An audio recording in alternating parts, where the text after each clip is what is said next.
Vous êtes-vous déjà demandé à quelle vitesse vous vous déplaciez dans l'espace en ce moment? Oui, vous là, assis devant votre ordinateur. Certains pourraient dire qu'il ne bouge pas du tout. Mais cela n'est vrai que si l'on adopte un certain point de vue. Et ce n'est certainement pas le seul. Bonjour à tous. Alors, à quelle vitesse vous déplacez-vous vraiment? Vous ne savez pas trop quoi répondre? Bienvenue sur Perduchan. Décortiquons tout ça ensemble. C'est parti!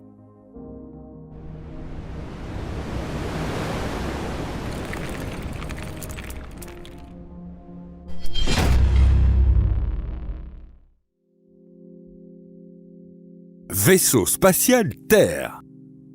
Avant de plonger dans un univers de vitesse vertigineuse et de calculs complexes,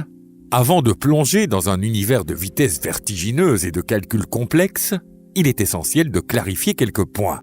Et le plus fondamental d'entre eux, c'est qu'il n'existe rien dans la nature qui soit totalement immobile ou parfaitement fixe. Même en balayant tout l'univers, vous ne trouverez aucun astre qui ne tourne autour de rien ou qui reste absolument figé.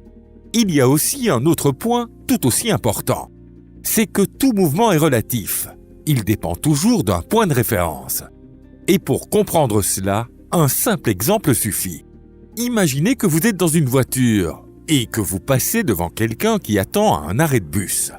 Du point de vue de cette personne, vous êtes en mouvement à la même vitesse que votre véhicule.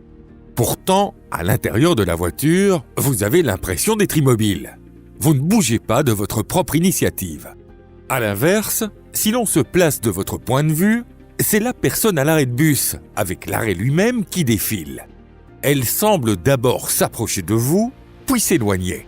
Mais pourquoi avez-vous l'impression d'être immobile dans la voiture? Parce que vous, les objets autour de vous, et même l'air ambiant, vous déplacez tous à la même vitesse. Et si la voiture freine brusquement, vous vous retrouvez projeté en avant à cause de l'inertie, et vous pourriez heurter quelque chose à l'intérieur. Bon, ce n'est pas tout à fait le sujet aujourd'hui. C'est pour cette même raison que nous ne percevons ni la rotation de la Terre sur elle-même, ni son mouvement autour du Soleil dans l'espace.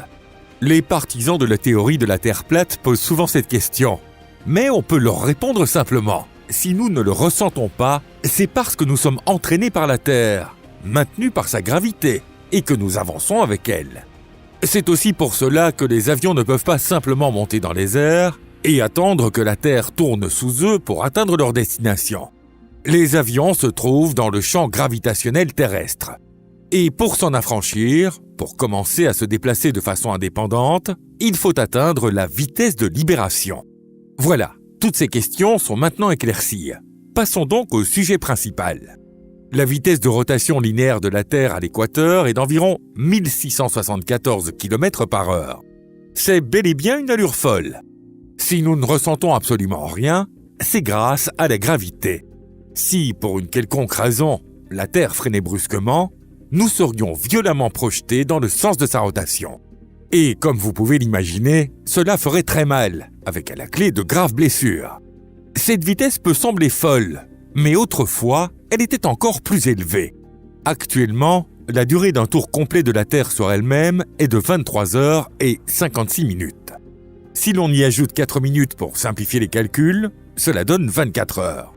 Mais il y a 4,5 milliards d'années, juste après sa formation, la Terre tournait sur elle-même en seulement 6 heures. En d'autres termes, sa vitesse de rotation était 4 fois plus rapide qu'aujourd'hui. Plusieurs raisons expliquent ce ralentissement progressif. Mais la principale est sans doute l'effet de la marée provoqué par la Lune, qui agit comme un frein naturel. La vitesse de révolution de la Terre autour du Soleil est encore plus impressionnante. Elle atteint en moyenne 30 km par seconde, soit environ 108 000 km à l'heure. Il est important de préciser que cette valeur n'est pas constante. L'orbite de la Terre n'est pas parfaitement circulaire, mais légèrement elliptique. La vitesse de révolution d'une planète dépend de la masse de son étoile et de sa distance à celle-ci. Plus une planète est proche de son étoile, plus cette dernière l'attire et plus la vitesse augmente. Ainsi, lorsque la Terre se trouve à son point le plus éloigné du Soleil, l'aphélie, soit à 152 millions de kilomètres, sa vitesse tombe à 29,27 km par seconde. À l'inverse, lorsqu'elle est à son point le plus proche, le périhélie, À 147,09 millions de kilomètres, sa vitesse grimpe à 30,27 km par seconde. Comme l'excentricité de l'orbite terrestre est relativement faible, les variations de vitesse restent limitées. Le cas des comètes à longue période est encore plus fascinant. À l'aphélie, ces comètes dépassent l'orbite de Pluton, tandis qu'à leur périhélie, elles passent bien plus près du Soleil que Mercure, la première planète du système solaire. Une révolution complète peut prendre plusieurs centaines de millions d'années, avec des variations de vitesse absolument vertigineuses. La vitesse orbitale de la Terre est, elle, beaucoup plus stable que sa vitesse de rotation. Bien que l'orbite terrestre ait connu des variations au fil du temps, sa période de révolution est restée remarquablement stable, ce qui fait que la durée d'une année est restée pratiquement la même depuis des milliards d'années. Mais un jour, lorsque le Soleil vieillira et commencera à se dilater pour devenir une géante rouge, la Terre se rapprochera progressivement de lui. Son orbite se modifiera alors pour devenir plus régulière et plus circulaire. Elle tournera autour du Soleil à une vitesse plus élevée et de manière bien plus uniforme qu'aujourd'hui. Le mouvement dans l'espace. La Terre tourne autour du Soleil, mais ce dernier, lui non plus, n'est pas immobile. Comme nous l'avons déjà mentionné, rien dans l'univers n'est véritablement au repos. Notre Soleil fait partie de la Voie lactée, et comme des dizaines de milliards d'autres étoiles, il gravite autour du centre galactique. Les étoiles en orbite autour du centre de la galaxie ont un mouvement bien plus complexe que celui des planètes autour de leur étoile.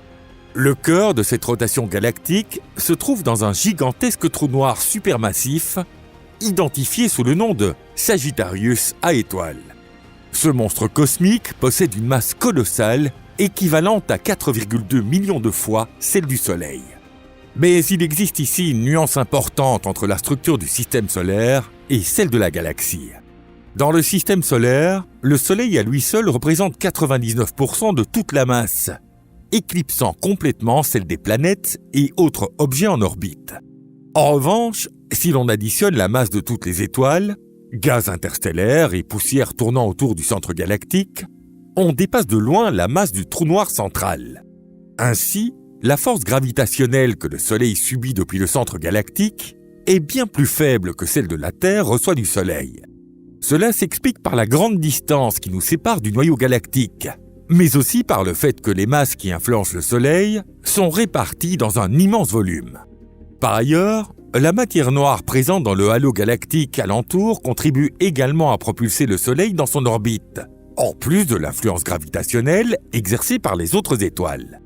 On peut donc dire que la galaxie ressemble moins à un système ordonné qu'à un immense tourbillon, où les eaux sont constamment brassées sans jamais atteindre le calme.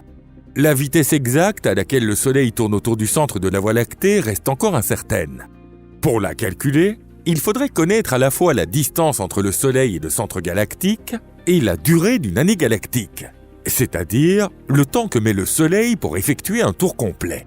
Ces deux données ne sont connues qu'approximativement, donc ne soyez pas surpris si vous voyez d'autres chiffres dans quelques années. Mais selon nos estimations actuelles, le Soleil se déplacerait à environ 230 km par seconde et bouclerait une révolution en 250 millions d'années.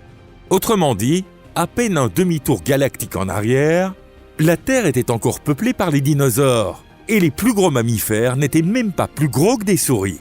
Notre galaxie, la Voie lactée, ne tourne pas autour d'un corps céleste central, mais se déplace à travers l'espace et se rapproche lentement de la galaxie d'Andromède. Là encore, la vitesse exacte est incertaine, mais on l'estime entre 110 et 120 km par seconde. Cela dit, malgré une telle vitesse, la distance entre les galaxies est si immense qu'il faudra encore plusieurs milliards d'années avant qu'une collision ait lieu. De plus, notre Voie lactée, qui fait partie du groupe local de galaxies, se dirige aussi vers un immense superamas de galaxies situé dans la direction de la constellation du Centaure, connue sous le nom de Grand Attracteur. Ce mouvement se ferait à une vitesse estimée à environ 600 km par seconde, en lien avec l'influence gravitationnelle des structures cosmiques à très grande échelle. Ainsi, même si vous êtes là, tranquillement en train de regarder cette vidéo, vous êtes en réalité emporté à des vitesses vertigineuses que l'on peine à imaginer. J'espère avoir réussi à vous donner une vue d'ensemble de tout cela. Si vous avez aimé cette vidéo, N'oubliez pas de cliquer sur le bouton j'aime et de la partager sur les réseaux sociaux. Merci infiniment à toutes et à tous. On se retrouve très bientôt. À la prochaine!